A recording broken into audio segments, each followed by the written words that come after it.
nigga kill over a bitch, but let a rat keep his wife.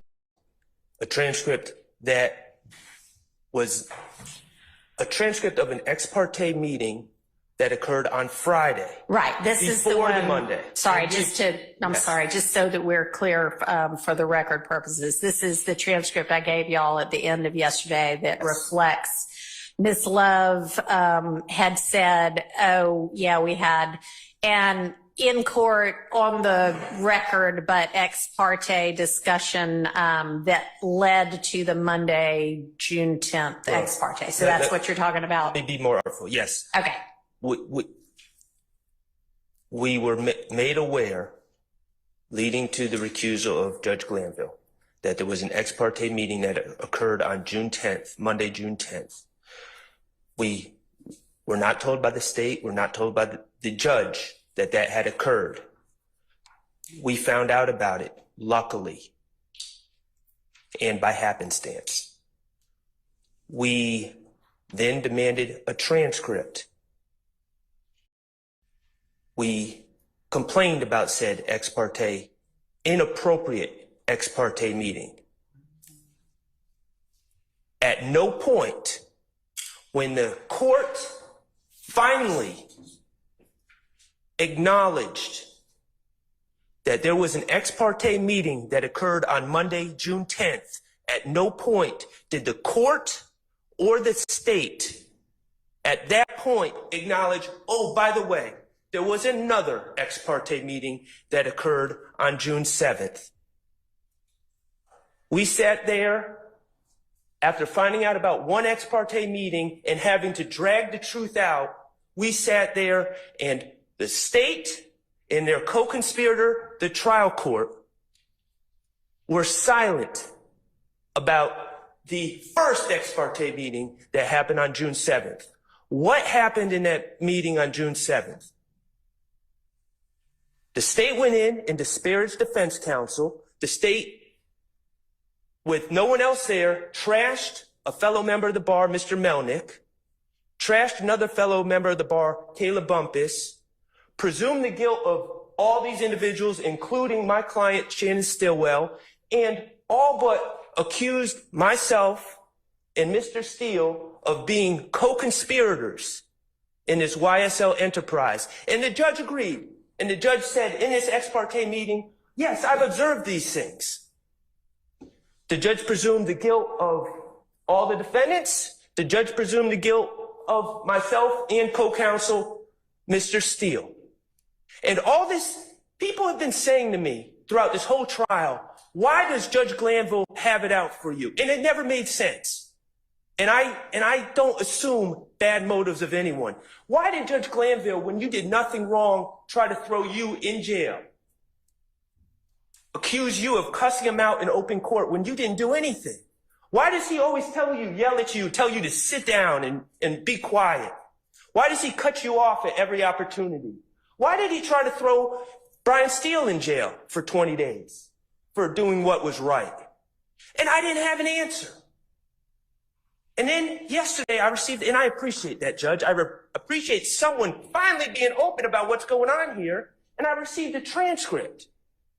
And in that transcript, the trial judge, who's not only assuming the guilt of my client, but is assuming the guilt of me and my friend, Mr. Steele. This is gross. This is disgusting. But it's all starting to make sense. It clicked when I read that transcript last night. This is not okay. Nothing about this is okay. These gentlemen have a right to a fair and impartial judge. And I appreciate the fact that you are going to be a fair and impartial judge.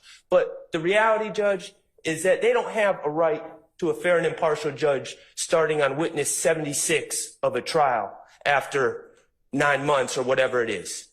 They have the right to a fair and impartial judge from the beginning. And this is absolutely gross and disgusting.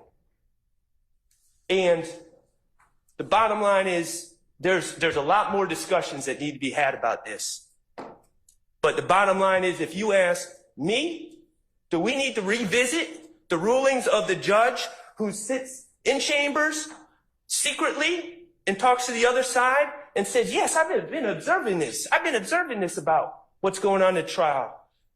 The judge that says, not only I'm going to meet with you on Friday and on Monday, but if we need to talk during the weekend, yeah, we can do that. The judge that suggests handing Mr. Copeland a list of questions. Do we need to revisit those rulings? Absolutely, we need to revisit those rulings. We need to revisit everything. This is broken, and it's not okay. It's not okay. It's offensive, and it's not your fault, Judge. You didn't do this. I'm not trying to raise my voice at you. I'm heated right now. I can tell. My steam's been coming off my bald head all night. Nothing about this is okay. Yes, we need to revisit everything. That's my stance. Okay, thank you. And I think that I understand you being upset, and I understand why you and probably some of your fellow defense counsel on this side of the room are upset. I do not think that everything you said is a fair characterization of what that June 7th transcript reflects. But once we have the official copy, that'll be made a part of the record, and that will show what actually happened, what actually was said. As to any kind of legal error that may have been made with regard to rulings prior to Mr. Copeland's testimony, assuming this case goes forward and assuming there is any kind of conviction, I then assumed that there will be a motion for new trial phase, which at that point I can appropriately revisit things, and then potentially an appeal, at which point those things can be raised. I am considering and reading what y'all gave me yesterday to make a ruling on the substantive matters of that ex parte, and I can consider the June 7th ex parte as well, because I suspect y'all asked me to do that. And if I determine that that is such, that there was coercion that is unconstitutional or structural error, then I will grant a mistrial. If not, then the case will move forward and we can consider again all of the evidentiary rulings with regard to the videos and audios that might be used with Mr. Copeland, because that's the witness that we are on the stand with right now. I would, and I know this is hard to do, but I would like for everybody to try to take some deep breaths and move forward professionally. A lot of what y'all are talking about doesn't make it any easier, but it happened a month ago.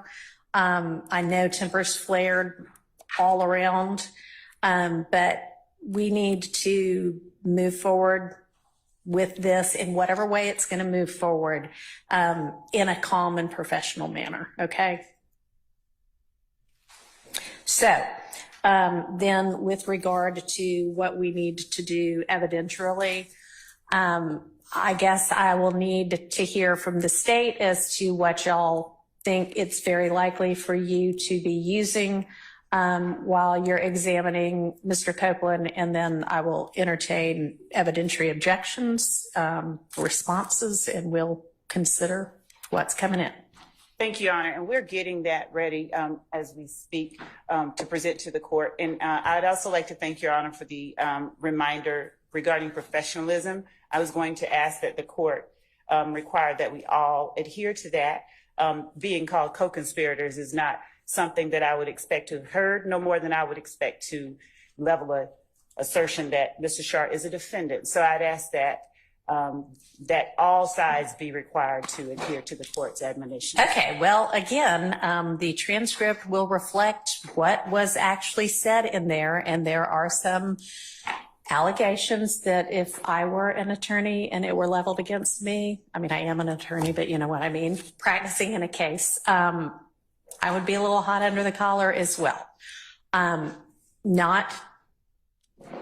Y'all had potentially legitimate concerns I don't honestly at this point right now need to rehash all of that.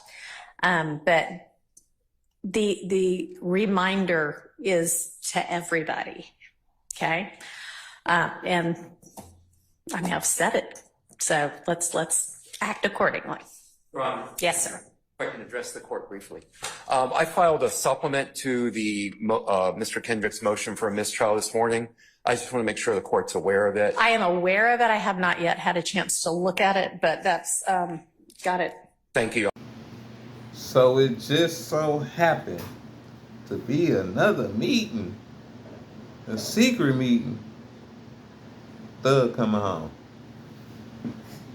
It wasn't a secret meeting for nothing. Yeah, it was something in there foul that they done said that's gonna go against the defense team constitutional rights. Whatever that may be. But when the transcripts on some real, when the transcripts come out, Thug is gonna get his mistrial. It's been a long time coming. He been in there 103 days, in and out of court. Whenever the transcript come out, we gonna see. I think